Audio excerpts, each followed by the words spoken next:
Hi everybody, I'm Rick White with Alpen Optics, and I want to share with you a new product that I'm real excited about. The Alpen Shasta Ridge 4K action camera.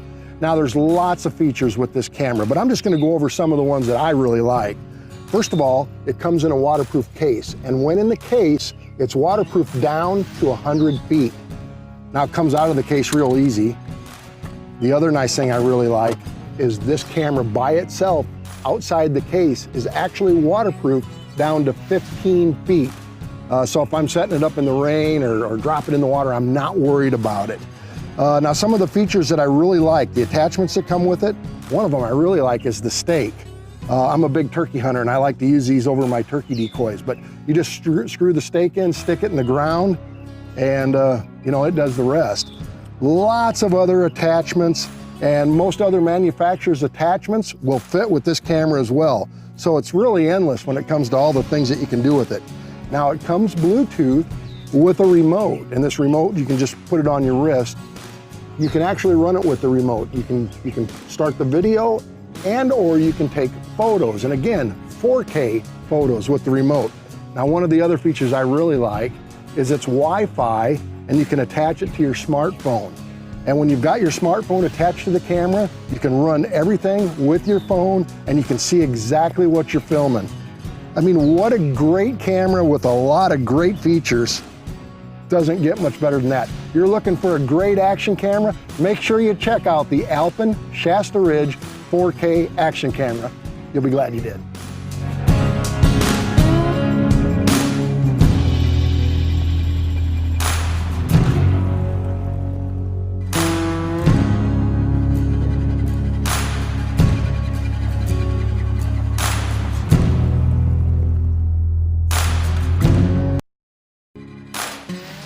Well, I'm out doing a little bit of late evening scouting, just looking for deer and waiting for them to come out into the field. But I've got a new pair of Alpen Teton binoculars. You know, a lot of times people will ask me, what binoculars are best in low light situations? Well, that's simple. The answer is the Alpen Teton binoculars. And the reason for that is they have the Abbe Koenig prism, which simply means it allows 94% of available light to get through these binoculars, making them an excellent pair of binoculars in low light. So if you're looking for a pair of binoculars that will see detail into a dark timber right now, this time of the evening, make sure you check out the Alpen Teton binoculars. You'll be glad you did. Oh, here's some deer coming out right now.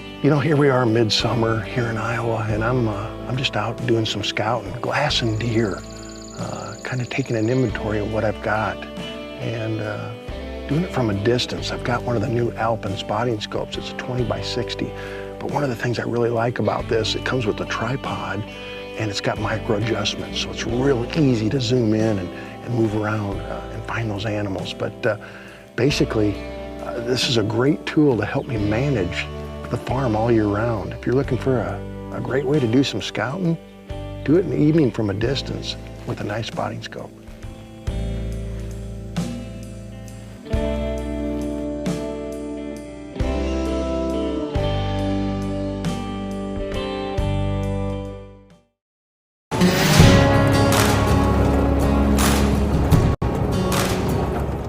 Well, here we are doing a little pre-season scouting, early season, the summer months, and I do most all my scouting this time of year in the evening.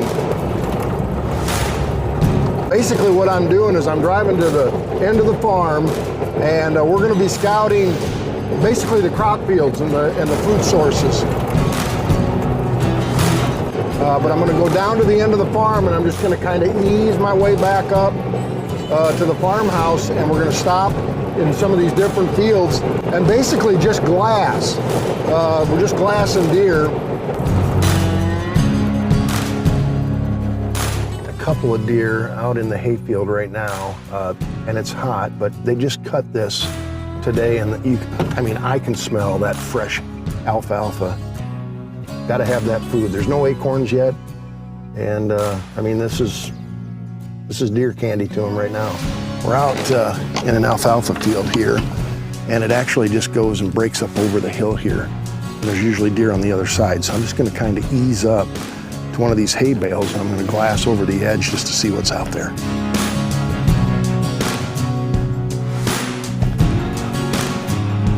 But as I get closer to season, now I'm looking for those bucks, because their antler growth is pretty much completed, and at that point I can tell what bucks I have, and hopefully compare them to some of the trail cams that I had from last year, and I'm also paying attention at that point where they're coming to, where they're spending their time. That'll tell me where kind of the travel route of that deer. But right now these deer are just coming out in the evening to feed, and it's just a lot of fun to see them. One of the most important tools that I use this time of year for scouting, obviously, is a good pair of binoculars. So whatever you're using, make sure you have a good quality pair of binoculars when you're doing your early season scouting, because you're doing a lot of glassing in low light.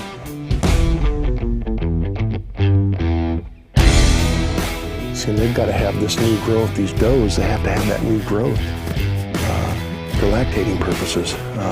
This alfalfa gives them a great supply of milk for those little ones. And know that in a few months I'll be in a tree stand waiting for them to come walking by.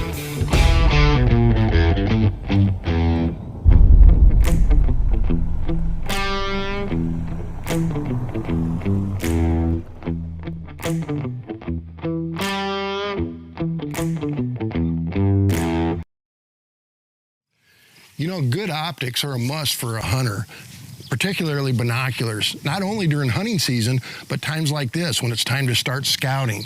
But there's one thing you need to do when you get your binoculars that a lot of people don't realize. You need to set them up for yourself. Everybody's eyes are a little bit different. And here's how I do it. It's simple and easy. Just take the binoculars and just kind of grab good focus on an object, and I go and put my hand over the left lens. The diopter ring, which is on the right side, I will go ahead and adjust that until that right eye is in focus. Once it is, I take the hand off the other side, both eyes in focus, and you're ready to go. It's simple and easy, and it's a must that you do this before you go out and use them.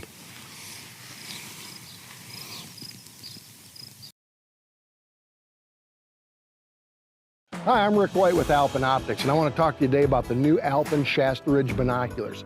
Now, they're lighter than the older Shasta Ridges, new sleek design, fog-proof, waterproof, BAK4 prisms, phase-coated, and the lenses are multi-coated.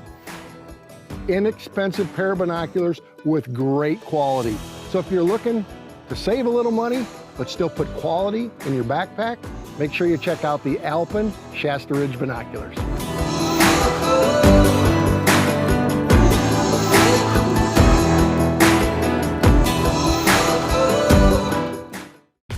Hello everybody, today Ryan and I are going to show you how we sight in the Alpen Kodiak Series scope.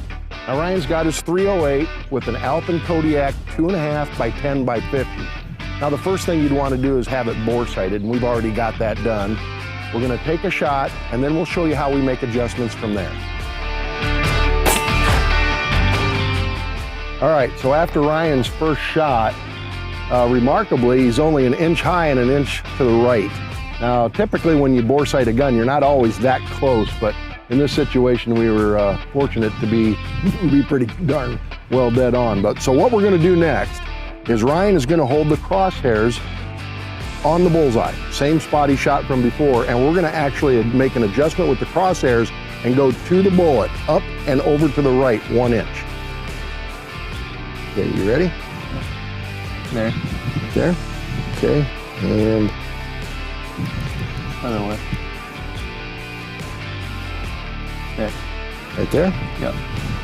Okay, so once again, what we did is Ryan held the crosshairs on the bullseye, on the red dot, and we actually I made the adjustments that moved the crosshairs up and over to the bullet hole, and we're gonna take a second shot.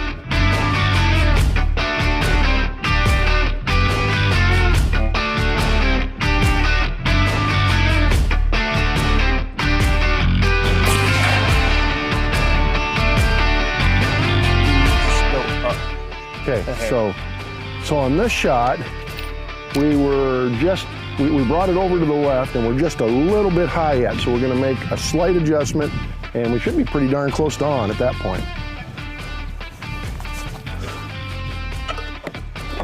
And so we're shooting high.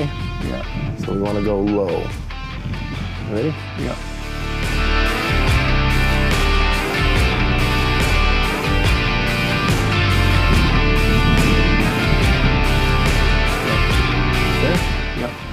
Okay, once again, we're shooting just a little bit high. We held it on the bullseye, and I made adjustments to bring the crosshairs down, or actually to the bullet, which in essence is bringing it down to where we want it to be. So hopefully, we're on this time.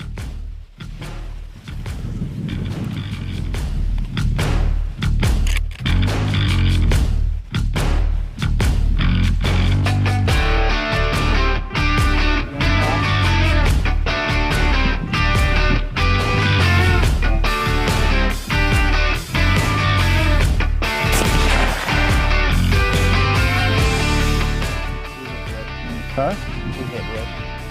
All right, we hit red, and that's exactly how you sight in a gun. Man, but you can't wait to get out and go hunting with it, huh? Yeah.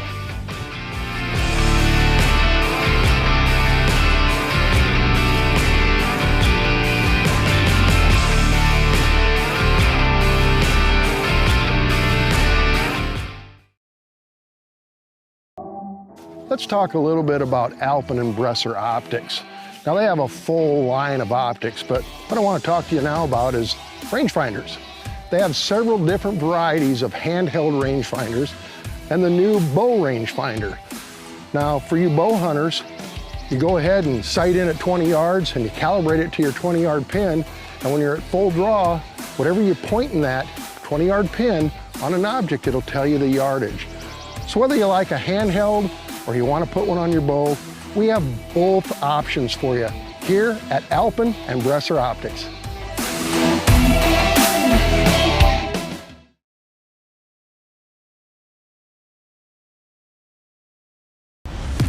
You know, good optics are a must for a hunter. The new Alpen Tetons. They're lighter, they're better in low light, excellent glass. You'll be hard pressed to find that glass for under $1,000. Everything that you would want in a pair of optics. I know what I'm looking for, and once I know what I'm looking for and find what it is, that's what I'm interested in buying. The bottom line is they're affordable, they're lighter, and they're great in low light. The new Alpen Tetons.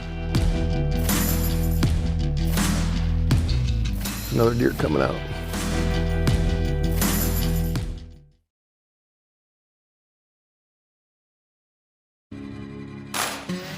Well, I'm out doing a little bit of late evening scouting, just looking for deer and waiting for them to come out into the field. But I've got a new pair of Alpen Teton binoculars. You know, a lot of times people will ask me, what binoculars are best in low light situations? Well, that's simple. The answer is the Alpen Teton binoculars. And the reason for that is they have the Abbey Koenig prism, which simply means it allows 94% of available light to get through these binoculars, making them an excellent pair of binoculars in low light. So if you're looking for a pair of binoculars that will see detail into a dark timber right now, this time of the evening, make sure you check out the Alpen Teton binoculars. You'll be glad you did. Oh, here's some deer coming out right now.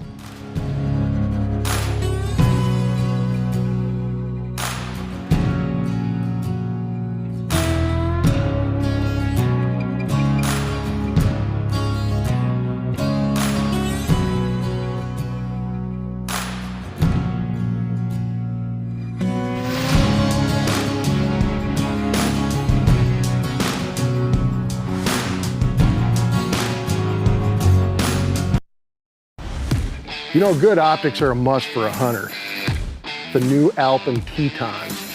They're lighter, they're better in low light, excellent glass. You'll be hard pressed to find that glass for under $1,000. Everything that you would want in a pair of optics. I know what I'm looking for, and once I know what I'm looking for and find what it is, that's what I'm interested in buying. The bottom line is they're affordable, they're lighter, and they're great in low light. The new Alpen Tetons. Another deer coming out.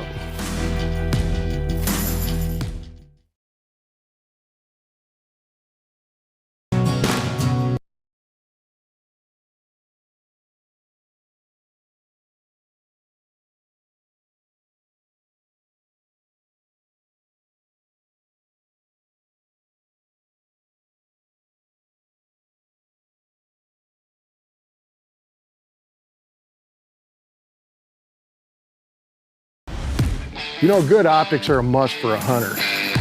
The new Alpen Tetons. They're lighter, they're better in low light, excellent glass. You'll be hard pressed to find that glass for under $1,000. And guess what? $500 right here. Everything that you would want in a pair of optics. I know what I'm looking for, and once I know what I'm looking for and find what it is, that's what I'm interested in buying. The bottom line is they're affordable, they're lighter, and they're great in low light. The new Alpen Tetons. Another deer coming out.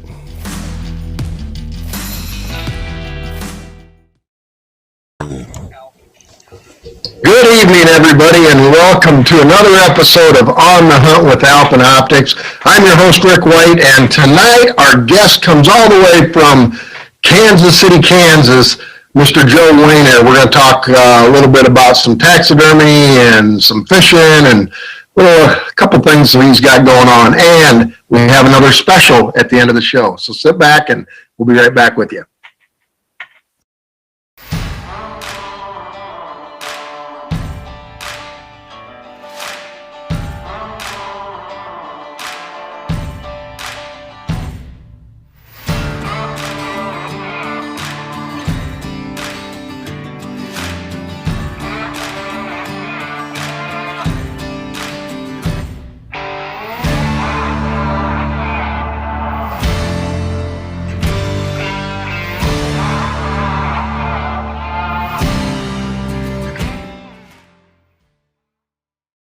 And welcome back. Hope everybody's doing good this evening. I know I've been keeping pretty darn busy, but hey, let's jump right into it. Our guest comes from Kansas City, Kansas, Mr. Joe Weiner, who's also a pro staff member of Alpen Impressors. Joe, how are you doing this evening?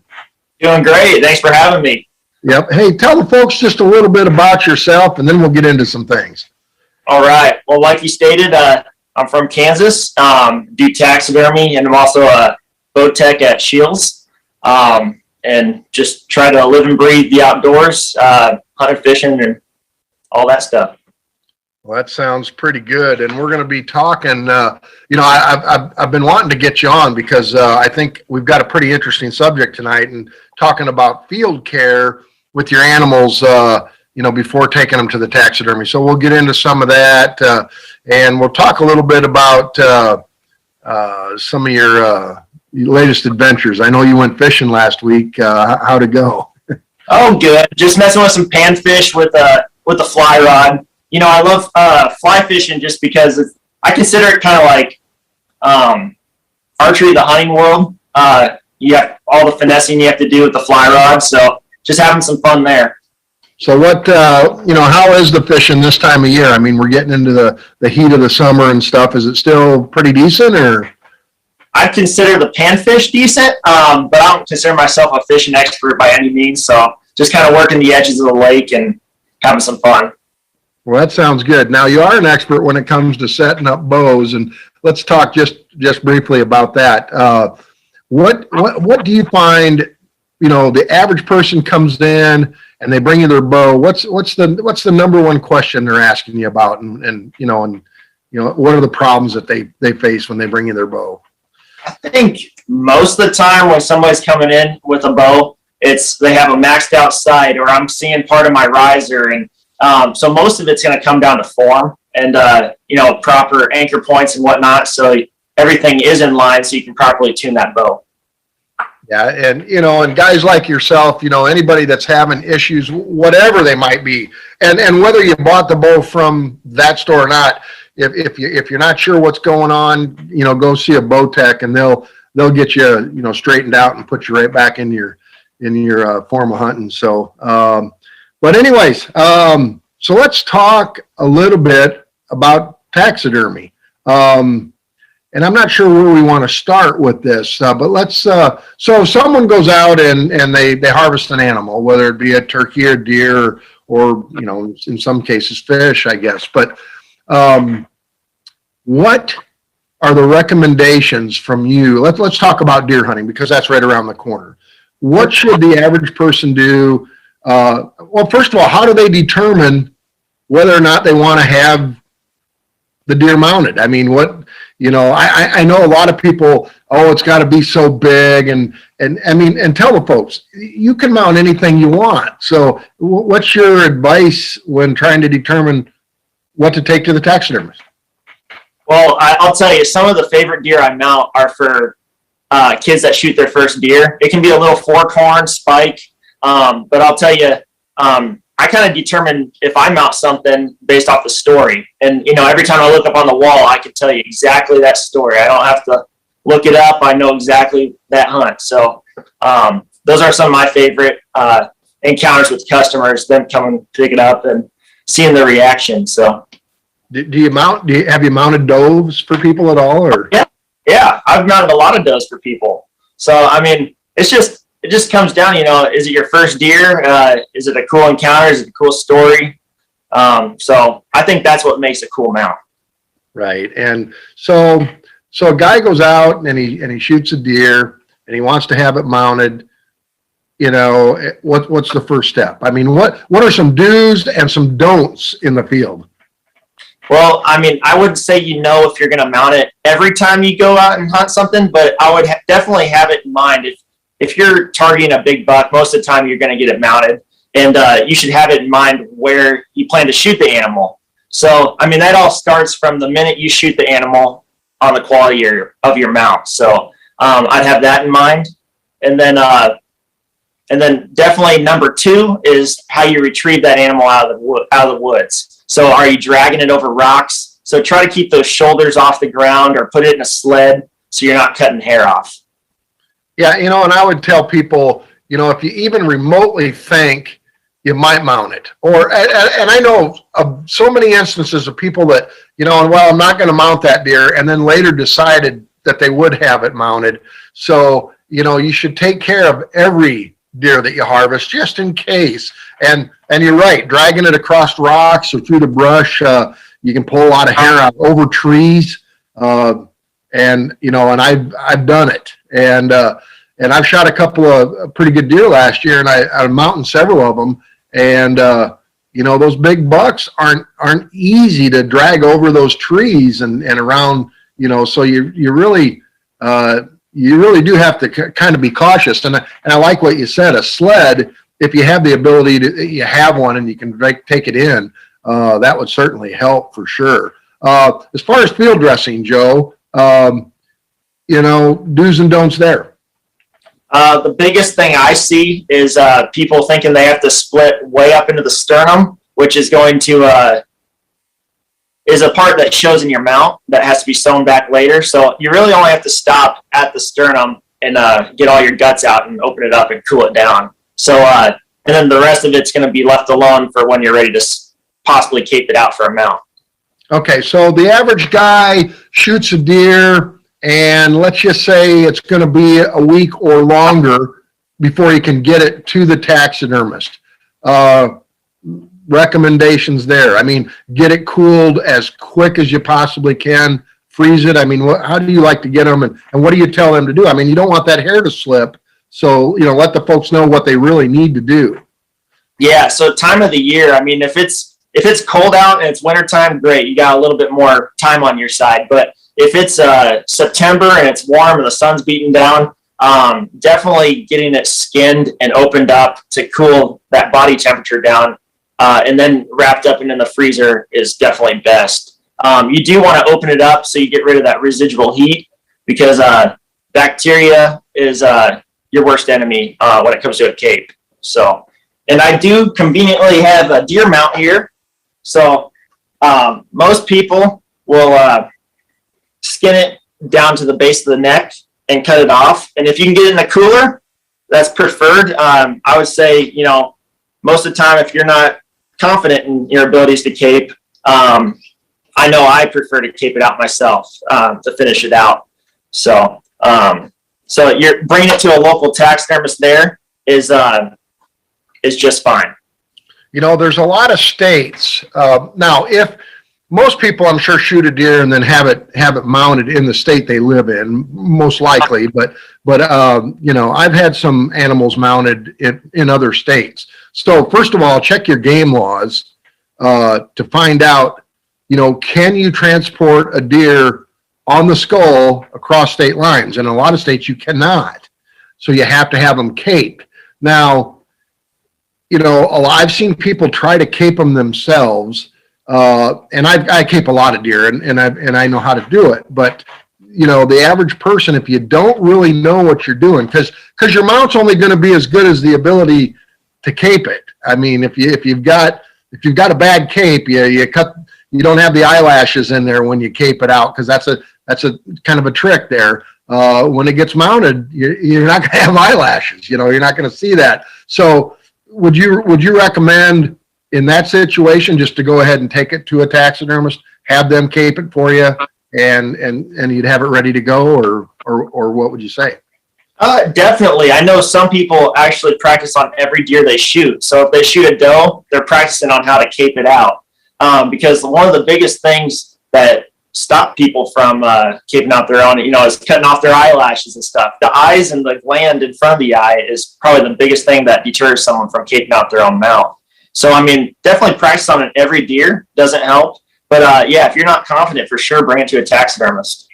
Right. And the lips can be pretty tricky, too, if you don't know what you're doing there. So, well, we've got a lot to talk about. And but I wanted to, you know, last week we had one of my turkey recipes we put on there. And now that we're talking about deer and caping out deer, it kind of makes me hungry for some deer. But anyway, a couple weeks ago, we filmed one of my favorite backstrap deer recipes, and we wanted to share that on the show tonight. So get your pen and paper out if you want a great backstrap deer recipe. Make sure you check this one out. But we'll get Paul to go ahead and run that. Hi, I'm Rick White, and today I want to share with you an easy but great tasting deer backstrap recipe. And it's really quite easy. The first thing I do is I just coat it with olive oil. I've got a backstrap here that I took from a deer last year. It's all cleaned up, ready to go. I just put a little bit of olive oil on it just to keep it from sticking on the grill. Just rub it on there. That's the first step. The next thing I do is I want to cut a pocket out of this backstrap. All right? Now I don't want to go through the other side. I just want to cut a pocket right down the middle. You can see how I'm opening that up.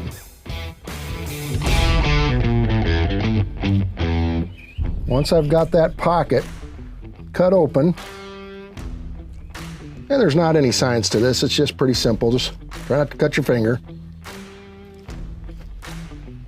Now, I want to fill it with blue cheese and garlic. And I've got some blue cheese here. And really, how much of it just all depends on how big a backstrap you have. I just dump some in and fill it up. There's no exact measurement. Got the blue cheese in there. I use minced garlic. And just put a little bit of minced garlic in there. And if you like garlic, just add a little bit more. And just kind of push it in, get it right in that pocket, close it up. And the next step, now you could either tie it or you can use toothpicks and basically just close it up. I just use the toothpicks because it's easy.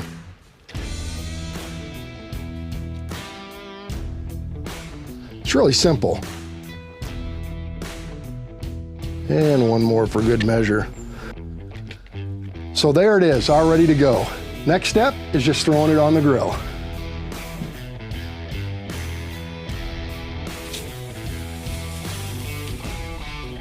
Now it's just a matter of cooking it the way you like it. Me personally, I like my steaks medium rare, but you can cook it however you like. Now I normally like to cook it on one side for approximately about a minute, then I flip it over and cook it the rest of the way. So we're gonna do that right now.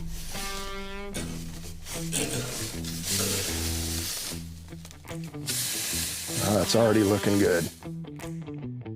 And again, you can really cook it to your preference. I'll probably have this on the grill for maybe about 10 minutes at most. And of course that depends on what the temperature of your grill is as well. But this size of backstrap and the temperature I'm running, about 10 minutes. All right, now is the moment of truth.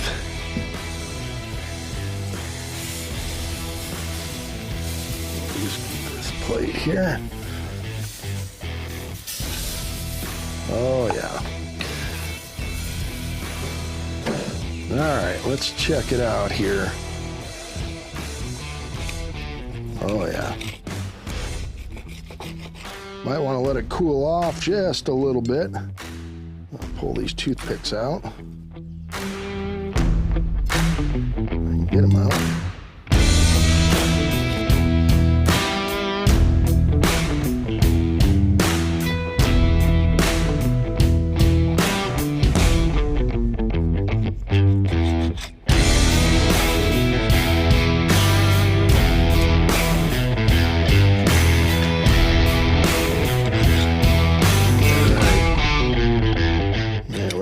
Toothpick right there. There we go. And just cut a little piece here, and it's a big piece actually.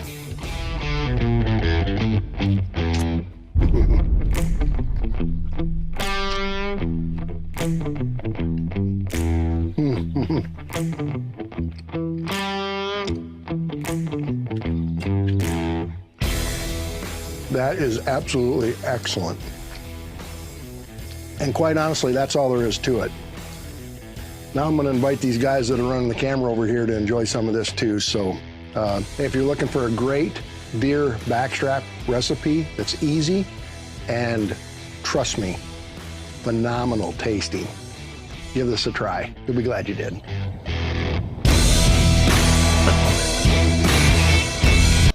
Oh boy, I'll tell you what. That makes me hungry right there, and oh boy, I tell you what, if you're looking for a great recipe, you really need to try that. Joe, what's one of your favorite ways of cooking deer? Do you throw it on the grill, you fry it, you put it in the oven, you bake it? What do you like to do? Definitely, backstrap, raise it to 120, maybe with a little infused olive oil and some rosemary. You can't go wrong with that. Oh, I know there's lots of good ways to cook deer, but yeah, I'll have to share some other recipes down the road here. But so let's get back into talking about taxidermy a little bit. Now, we touched on this just briefly, but people that the situations to where someone might be crossing state lines with animals, like elk hunters, for instance, they do that quite a bit. And the reason that it's not legal in a lot of states to transport a deer on the skull is because of CWD, okay, chronic wasting disease. So you really need to know your state laws, and that's every state you cross. So if you're a Pennsylvania hunter hunting out in Colorado or Wyoming for elk or whatever, and you're driving all the way home, maybe you can drive into this state, but that doesn't mean you can drive into, say, Illinois or Ohio or whatever. So you really need to check every state. So it's just as easy and safer just to go ahead and have that caped. Now, somebody was asking if we were to cape one, say you're out on an elk hunt and you've got an animal caped, and you want to transport it home in a cooler, ice or dry ice? I mean, what's your thoughts there? I usually go with ice just because, any solid contact with dry ice can freeze or burn and burn some of your skins. So if it's something you can keep cool with regular ice, I usually go that route. Right. And I would recommend, depending on how long a drive you have, dry ice is fine, but make sure you wrap it up in newspaper. Okay. That'll help a little bit, and try to cushion it. Whatever you set it on, it could burn it a bit. But the more you have it wrapped, the better off you are. And then when you're using ice, at least from my point of view, is make sure you stop periodically, maybe when you're getting gas or food or whatever, and drain that water out. I don't like the hides to get too wet. Not that the water itself will hurt them, but if that water starts to get warm and that kind of thing, it can hurt your cape as well. So try to keep them dry, keep them cold. The whole thing behind that is keeping the hair from slipping. So you have some tips about caping. You want to talk a little bit about that? Sure. And I can also touch one more thing on transporting.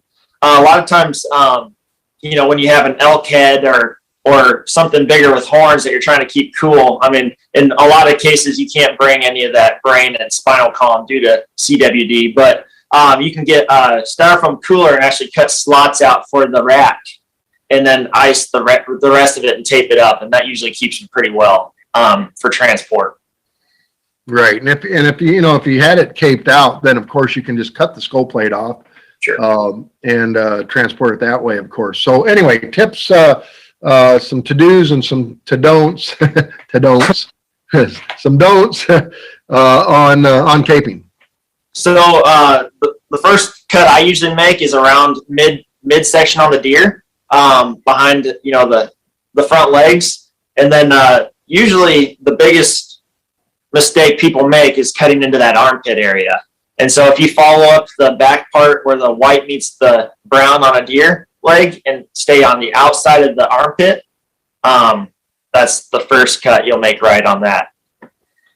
And then from there, you'd just tube it up to the back of the head, and then you would have what's called a Y cut, which goes back to each antler. So you'd cut to between the ears there, and then cut to the back of each antler. And then from there, you'd kind of just skin the rest of the head up from there.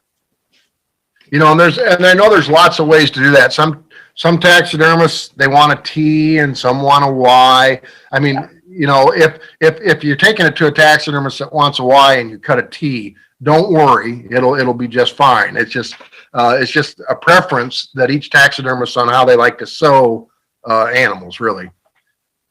Yeah, on short hair capes, like early season September capes, usually I will cut a T. For longer hair deer, like winter whitetail, usually it all overlaps good. But yeah, there are preferences there for sure.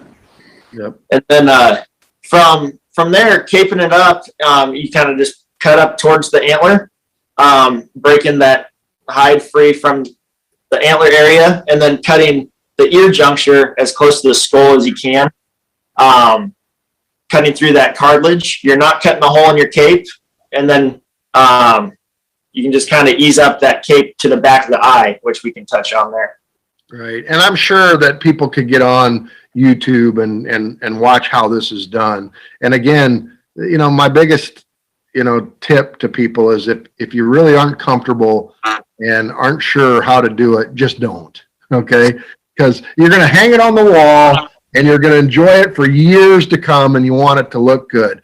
Now let's talk a little bit, Joe, unless you had more to talk there, but let's talk about someone comes into the shop and they're going to have a deer mounted.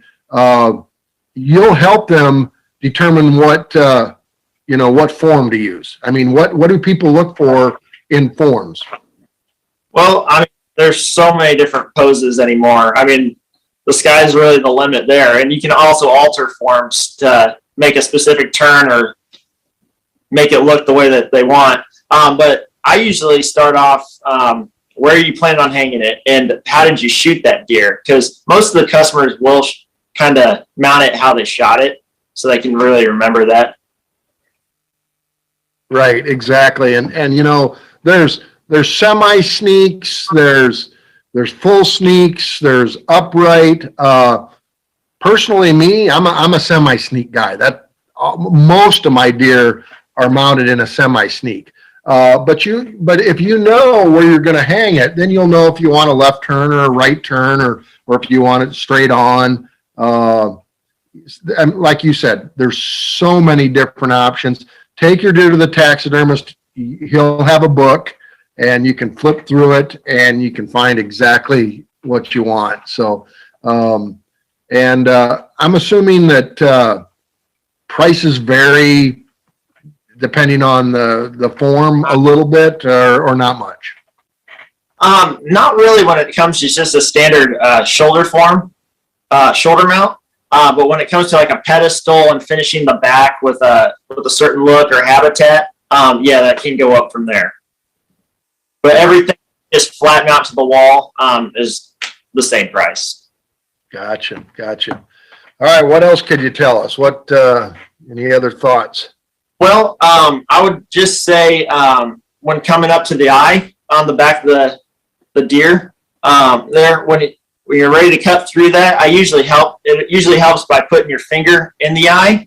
So it's kind of pries it away from the skull a little bit. So when you go to cut over the eye orbit, it's just cutting through that membrane, and it usually gets that eyelid clear out of the way of that blade. So yeah, and let me just tell you, if you haven't done it before, okay, it's not the hardest thing in the world to do, but if you haven't done it before, be real careful, because this is where you can cut your finger if you don't know what you're doing. Because like you say, you're sticking it in the eye, but you're pulling it back and you're just cutting around the eyelid, basically, that bone. But if you're using a sharp scalpel or something like that, just be real careful. That's all. Hey, this is Paul. I've got a question for you. If somebody is inexperienced and they're out there and they're going to try this for the first time, do they need to worry about? And Rick, this is also a question for you. Does somebody like myself, for example, do we need to worry about any kind of diseases or anything like that cross going into us to our other animals? Say we have a dog or cat or anything like that. It's just a curious question that I had. Yeah, well, that's one of the reasons that, CWD, when you transport them across state lines, that you can't take the skull and stuff like that.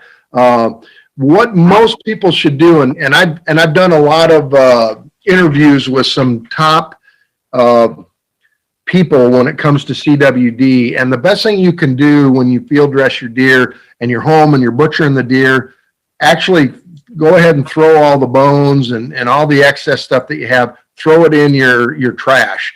It'll go to the actual dump, and that's the best place for it, because areas that have CWD, if you're just throwing these parts and stuff in a ditch somewhere, other deer can actually be exposed to CWD just by that. There's a prion that they can attract. So it's a good question, but nothing really much to worry about.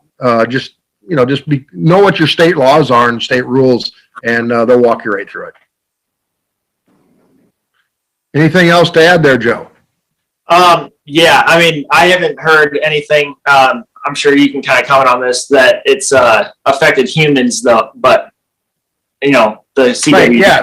There is no facts right now that I've heard anyways that CWD can be transferred to a person. So and many of deer infected with CWD have been eaten, and I don't think that there's any. Now, would I eat one that I knew had CWD?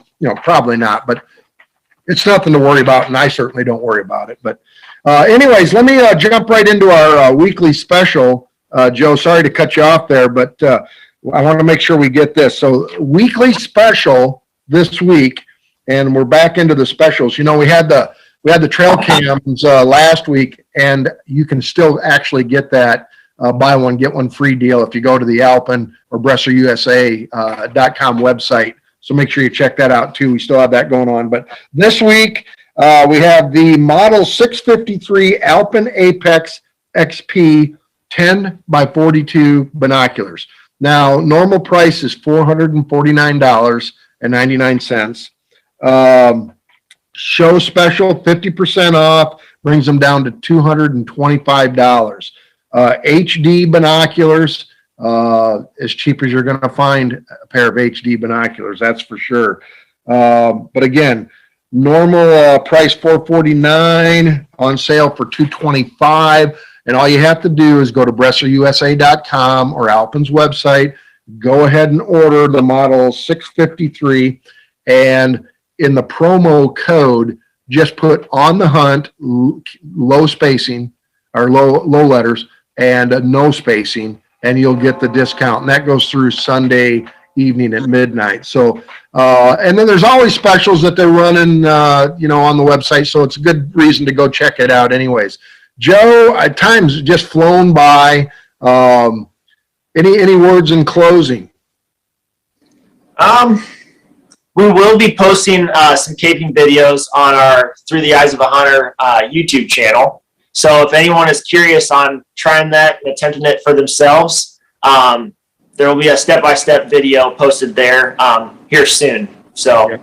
And if someone wanted to get a hold of you for taxidermy questions or maybe even to have something mounted, how would they do that?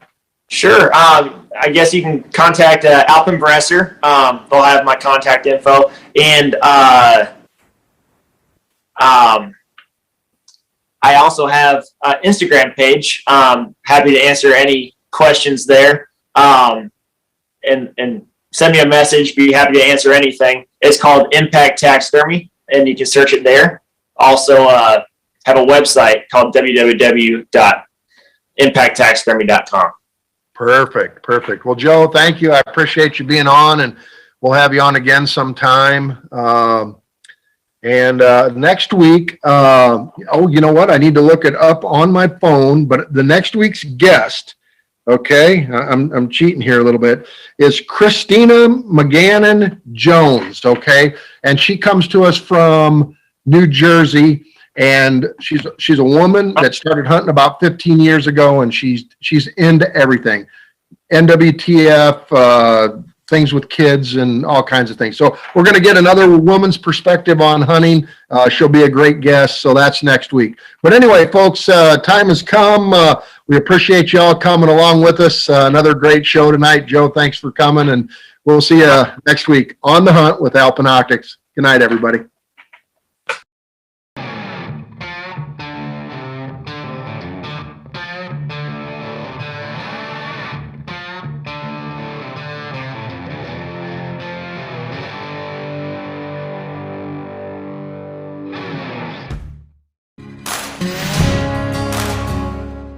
Hi everybody, I'm Rick White with Alpen Optics, and I want to share with you a new product that I'm real excited about, the Alpen Shasta Ridge 4K action camera.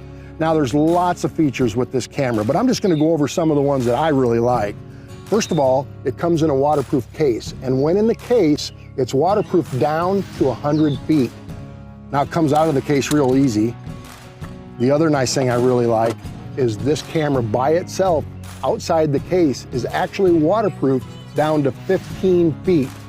So if I'm setting it up in the rain or drop it in the water, I'm not worried about it. Now some of the features that I really like, the attachments that come with it, one of them I really like is the stake. I'm a big turkey hunter and I like to use these over my turkey decoys, but you just screw the stake in, stick it in the ground, and you know, it does the rest. Lots of other attachments, and most other manufacturers' attachments will fit with this camera as well. So it's really endless when it comes to all the things that you can do with it. Now it comes Bluetooth with a remote, and this remote, you can just put it on your wrist.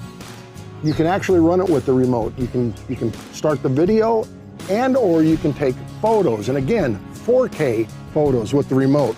Now one of the other features I really like is it's Wi-Fi, and you can attach it to your smartphone. And when you've got your smartphone attached to the camera, you can run everything with your phone and you can see exactly what you're filming. I mean, what a great camera with a lot of great features. Doesn't get much better than that. You're looking for a great action camera? Make sure you check out the Alpen Shasta Ridge 4K action camera. You'll be glad you did.